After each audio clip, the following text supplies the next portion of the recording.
On day one, no one you know is sick. It feels like a normal day.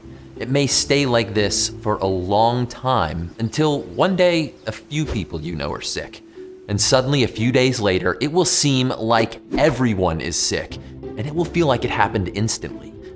Everything looks fine until it isn't fine.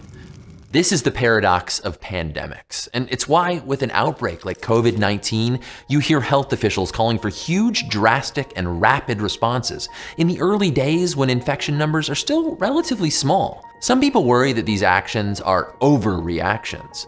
Sports teams playing to empty stadiums or not playing at all, canceling huge gatherings and festivals, temporarily closing schools and offices, telling people to avoid personal contact. Media sensationalism. But this way of thinking fails to appreciate how disease outbreaks work. It was really never fine to begin with, but we don't notice until it's too late.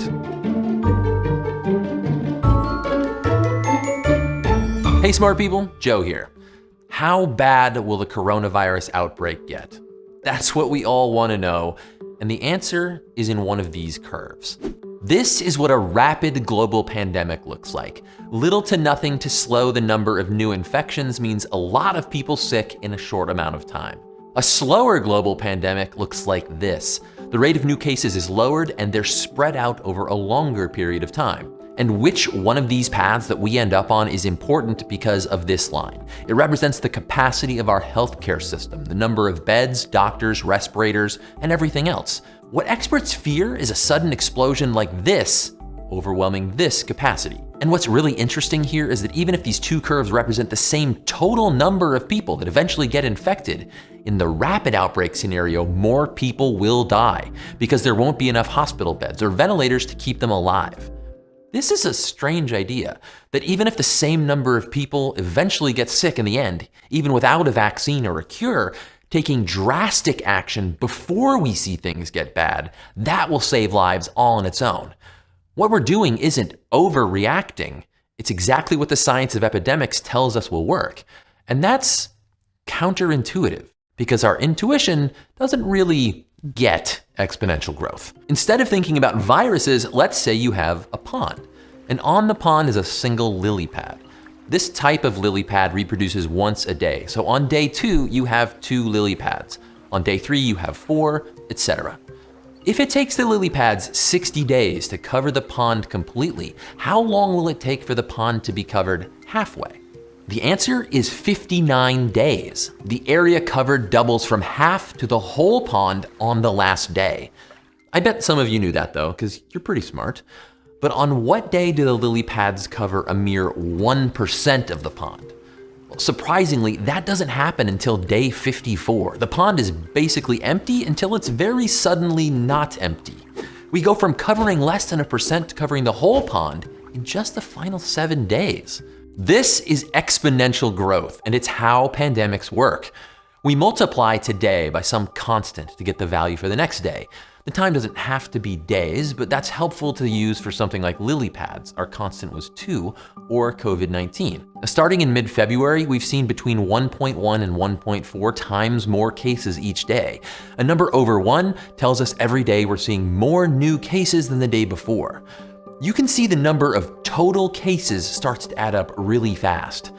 Exponential growth can be scary, but obviously this can't go on forever and fill the known universe with viruses for a few reasons. The virus will either infect everybody, like our lilies filling up the pond, or what actually happens is the virus stops finding people to infect, either by running into people who are already sick, or we isolate people who are sick, or thanks to something like a vaccine, spreading resistance in the population.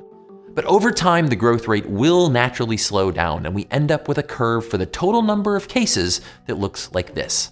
This is called logistic growth, and we call this curve a sigmoid, which is a weird name, but luckily it starts with S, which also happens to be the shape of the curve. While I was working on this, Grant from 3 Blue 1 Brown released a really good video digging into more of the math behind why and how this all changes. And he's definitely my go-to when it comes to math, so I'll put a link down below so you can watch that later. Now remember that the height of any point on our S curve tells us how many total cases the outbreak has caused as of that day.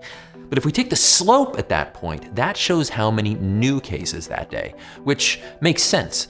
Not many new cases early on, then a whole lot each day, and then not many new cases again as the virus dies out or goes quiet. If you've taken calculus and worked out derivatives before, then you may see where I'm going here. Plotting the different slopes along our S-shaped curve, we get this. This is what health officials are worried could overwhelm our healthcare system. But luckily, we can make it look like this instead, if we change how our S-curve looks. And how we do that is by lowering the constant we multiply from day to day in our exponential growth. The really important thing here is for a virus that humans have never encountered before, like the one that's causing COVID-19, no one's immune to it. The only way to lower the growth rate isn't medicine or anything like that. It's to slow down those infections and keep them from happening in the first place. A real outbreak plays out like this. You have a bucket of infectious people, I, and you have a bucket of people who haven't gotten sick yet, S. The I bucket is tied to the S bucket so that the more full I is, the faster S empties into it.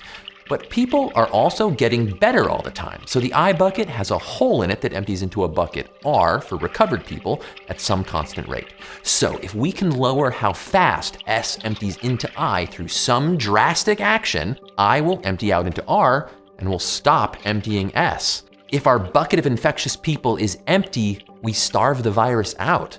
So even if we somehow did nothing else to stop a disease outbreak or pandemic, and the same total number of people get infected in the end, it is so important to slow down how many new cases we see every day, to flatten the curve and keep a pandemic from overwhelming healthcare. In 1918, in the early days of the worst influenza pandemic in history, the city of Philadelphia ignored warnings and held a parade attended by 200,000 people.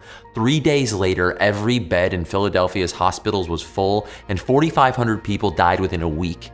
At the same time, St. Louis, 2 days after detecting the first cases, closed schools, playgrounds, even churches. Work shifts were changed. Public gatherings of more than 20 people were banned. And this was the result. A tale of two cities. That's why officials are calling for such drastic actions so early on, canceling events and school and everything else, before most of us actually know anyone who's sick. Because with something like this, everything looks fine until it isn't fine. And if we wait until it's our turn to get sick, it's too late. Stay curious and wash your hands. We'll be talking more about that soon. And as always, a huge thank you to everyone who supports the show on Patreon.